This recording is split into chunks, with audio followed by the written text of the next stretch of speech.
Kalau matematika itu adalah bahasa logika, teman-teman, ekonomi itu adalah tentang menentukan pilihan, maka komunikasi apa coba? Seni, oke. Rasa, kebebasan, informasi, oke. Ketika kita belajar antropologi dan kita belajar manusia, kita akan memahami bahwa komunikasi adalah fondasi peradaban sekarang.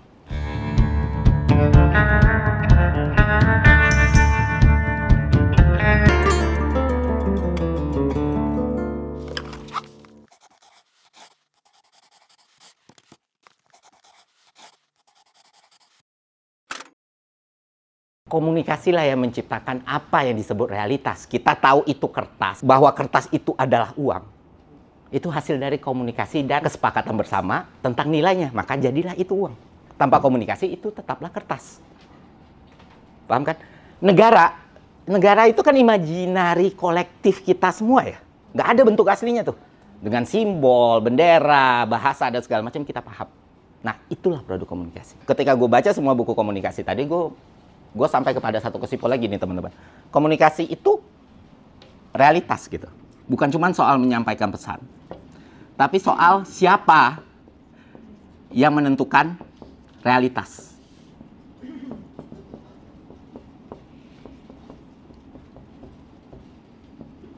Komunikasi itu pencipta realitas.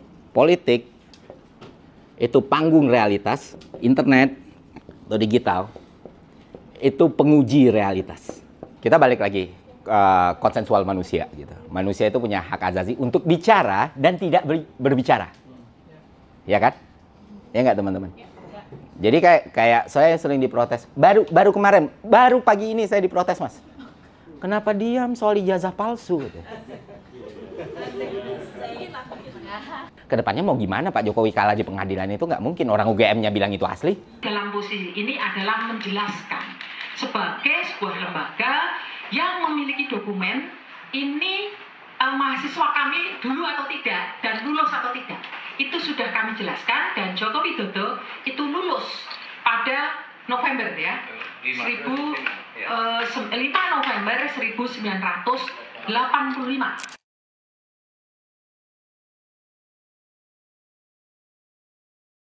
Kenapa isu ini yang harus dinaikin? Ya kan? Pak Jokowinya main pula kan? Nggak mau tunjukin ijazah, kata dia. Nih. Kalian nggak boleh, kata dia. Time News Roman, segala macam. Foto, ditanya kok nggak pakai kacamata Pak? Kalau orang ini nggak main, tentu dia jelasin kan. Oh nggak, kacamata saya pecah. Nggak ada duit untuk ganti. Orang ini presiden 2 kali loh. Orang tuh kadang lupa, Pak Jokowi itu seorang proletar, seorang Korea, kalau kata Pak Bambang Pacul ya. Tanpa darah biru, bisa punya kekuasaan dan kekuatan tanpa partai sebesar itu gitu. Apalagi isu ijazah doang. 2 periode. Saya sampai simulasikan. Lu bayangin deh pengadilannya nanti nih Pak Jokowi. Ditanya ijazahnya. Halo Pak Jokowi, ijazahnya palsu atau asli? Asli. UGM, asli nggak yang ngeluarin? Asli. Selesai. Sesimpel itu. Sampai nggak bang, masih ada peluang. Itu yang penting ada foto aslinya, diuji forensik ke Singapura. Ngapain? Oh, misal kalau di Singapura keluar, wah ini hasilnya palsu. OGM-nya bilang, asli kok. Kemana? Nah itu dalam komunikasi politik juga dijelasin Bapak Ibu semua. Ya nantinya juga kita, ya ada red hearing kan. Red hearing, ada hal yang emang maintenance sesuatu yang bisa lu kontrol gitu. Nah sebenarnya lebih kayak gitu. Nah balik lagi ke pertanyaan abangnya, kenapa orang pintar diam?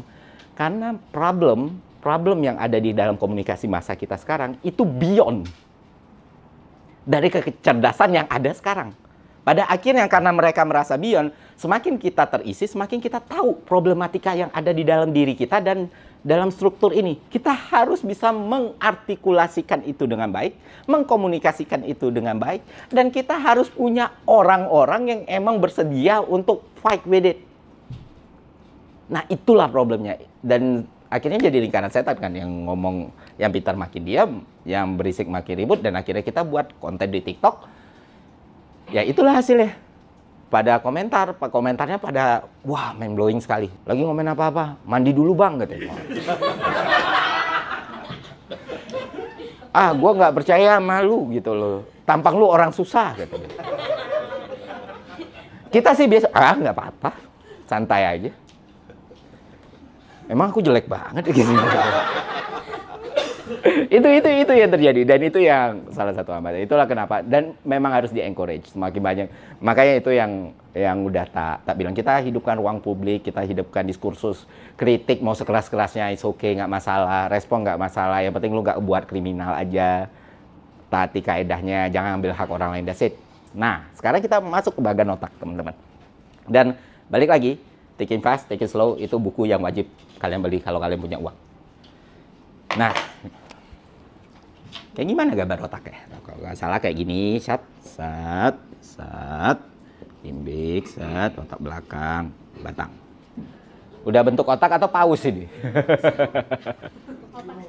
Otak lah ya, otak lah. Ini kegedean. Dah. Ini nyebutnya reptil, bagian reptil.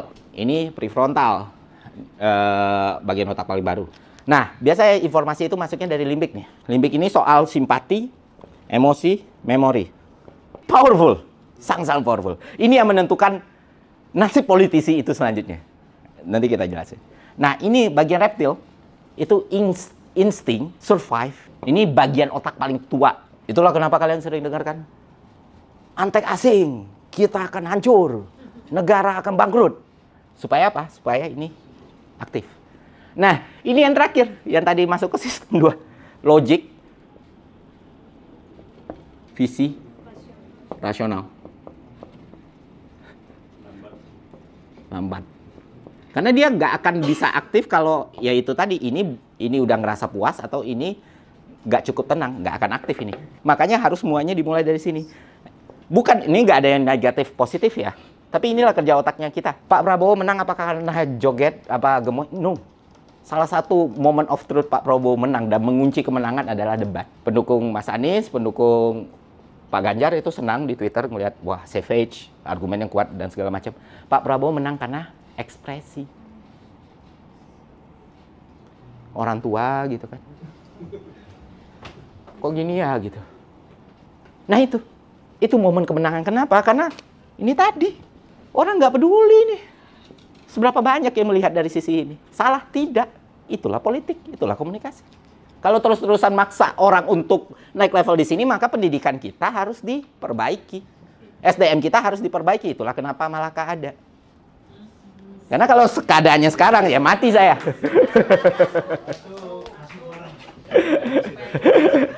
Orang-orang memilih Pak Prabowo bukan karena makan siang gratis. Itu udah masuk ke sini sebenarnya. Karena program. Rasional, visi. Masuk atau enggak? Enggak. Pak Prabowo udah menang duluan di sini. Di limbiknya ini. Siapa pemilih Pak Prabowo di sini? Peduli sama makan siang gratisnya? Mbak? Fight berkali-kali. Terus dia nunjukin kucing. Bobby. Terus datang jenguk anak bawa bunga. Strategi Pak Prabowo ketika kita bicara komunikasi politik, di realize atau enggak, modal politiknya, modal komunikasinya udah dari 2009. Makanya ada yang bilang, wah Prabowo menang karena joget gemoy. Anda perlu datang ke kelas ini berarti. Untuk ngelihat bigger picture-nya gitu. Siapapun yang bisa merebut simpati, dia merebut panggung. Mau dia dapat simpati itu dengan cara apapun, selama simpati itu udah dapat, dia merebut panggung.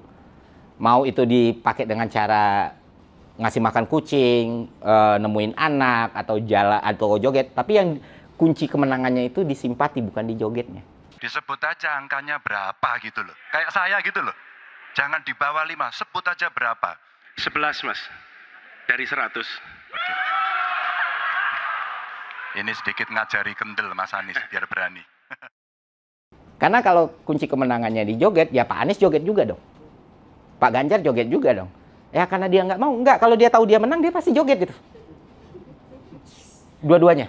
Karena tahu, ya bukan dia. Karena game of simpatinya nggak dapat di situ. Apa Mas? Yang paling nomor pasti menang. Iya itu. Kalau kuncinya di joget sama gemoy, siapa paling lunak dan paling gimana ya bahasanya ya? Gemoy kan. Udah, ini udah selesai di sini. Bahkan orang nggak perlu lagi di sini karena di sini udah puas mereka. Tapi kalau pertarungannya Pak Ganjar sama Pak Anies, nggak ada Pak Prabowo, pasti sampai di level ini orang akhirnya. Contoh paling nyata Pak Ahok sama Pak Anies sudah sampai di level ini. Walaupun ininya masih berpengaruh, sentimen. Dan Pak Ahok sama Pak Anies itu lebih gila lagi, udah ke bagar reptil. Soalnya udah masuk agama kan. Kalau kita tanya ke bilik suara, kenapa pilih Pak Prabowo? Kasihan mas sudah 3 kali. Dan itu benar-benar ada. Iya kan? Oke, sekarang masih ada masalah otak ini. Ini masalah Indonesia kok, masalah otaknya. Orang ngeriset Trump itu, riset terbaiknya berasal dari pembencinya. Gitu. Itu Trump. Supaya apa? Supaya Trumpnya nggak menang lagi. Dia evolusi lagi. Dan dia dapat momen kan. Want to really see something that said, take a look at what happened.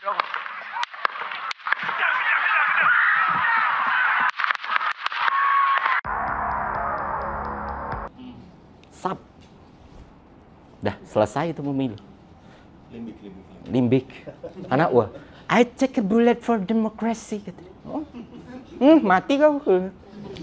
Siapa yang bisa menang lagi itu? Kamala Harris nih. Endorse-nya Taylor Swift. Kurang apa Taylor Swift? Nggak peduli Trump. Trump cuma ngomong sama Joe Rogan. Sama Mike Tyson. Enggak Taylor Swift. Nggak Raffi Ahmad, dia enggak. Joe Rogan. Elon. Dia menang. Dia itu.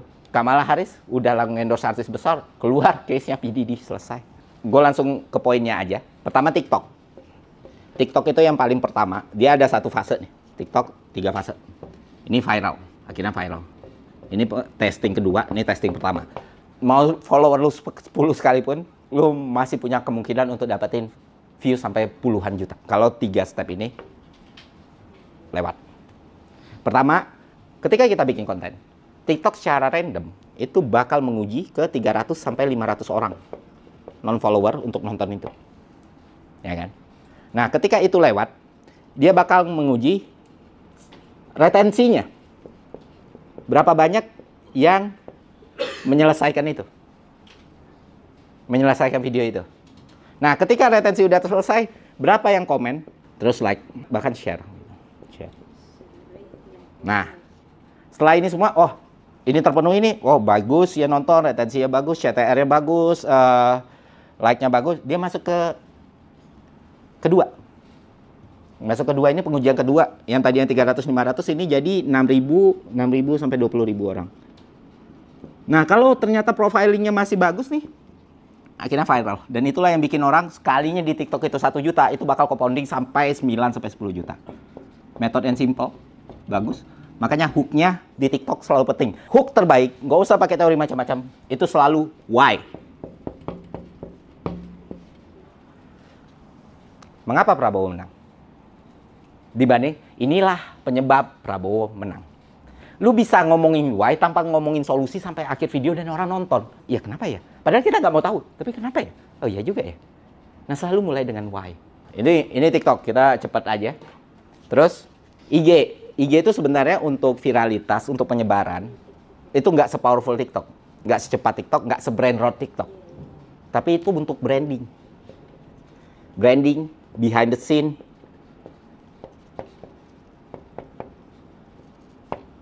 Dan lain sebagainya.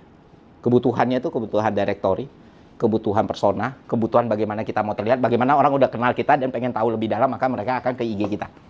Jadi, spend energy so much di IG itu nggak terlalu worthy kalau yang kita kejar engagement. Tapi kalau ketika engagement itu udah dapat, maintenance-nya di sini. Ya algoritmnya, triknya hampir sama, tapi yang ngebedain di IG adalah Reels itu powernya terlalu kuat. Semuanya base-nya Reels. Dan base Reels itu, kalau misalnya interaksi juga, interaksi di IG itu makin sering kalian klik profilnya, makin kiri dia muncul di story kalian. Artinya ketika lu bikin story yang menarik nih, berkait-kaitan, lu akan terus muncul di kiri story orang semua. Makanya gue sering nulis di story, penyebabnya itu. Dan akhirnya apapun yang gue buat, itu jadi prioritas pertama mereka. Dan komen, share, itu selalu berdampak. Ya IG nggak susah, cuman ya ini branding. Jadi di sinilah foto-foto terbaik kita ditunjukin, kehidupan kita ditunjukin, dan lain sebagainya. YouTube kurang lebih kayak TikTok tadi, CTR ya. YouTube itu yang paling penting itu thumbnail sama judul, teman-teman. Nah ini cocok untuk konten panjang, cocok untuk explanation video, cocok untuk menjelaskan visi misi dan lain sebagainya. Tapi retensi orang nonton juga penting. Tapi yang pertama itu CTR-nya, click rate-nya. Makanya judul thumbnail itu penting. Nah, bodohnya orang seringkali thumbnail dan judul itu sama. Itu adalah sebuah kesalahan. Kenapa demikian? Karena dengan thumbnail dan judul yang berbeda, lu punya 2 bait yang berbeda. Nah, ini based on selera lagi dan based on market lagi. Kalau gue nggak akan pernah bikin thumbnail dengan tulisan clickbait ala Om Deddy Corbuzier, nggak. Yang diomongin apa? Ya kayak kemarin gue podcast sama dia, musuh nomor 1 pemerintah. Allahu Akbar. Jangan pernah buat video di bawah 10 menit. Logiknya simple. Karena multiply iklan itu cuma bisa di play di 10 menit. Di bawah 10 menit atau di bawah 8 menit, itu cuma 1 iklan. Dan sebagai perusahaan, logiknya kayak gimana? Kita tentu akan menaikkan video yang bisa bikin kita untung. Makanya harus di bawah 10 menit. Thumbnailnya bagus, durasinya bagus, share-nya banyak, kontennya oke, relevansinya oke, maka bakal kick off, bakal take off itu konten YouTube.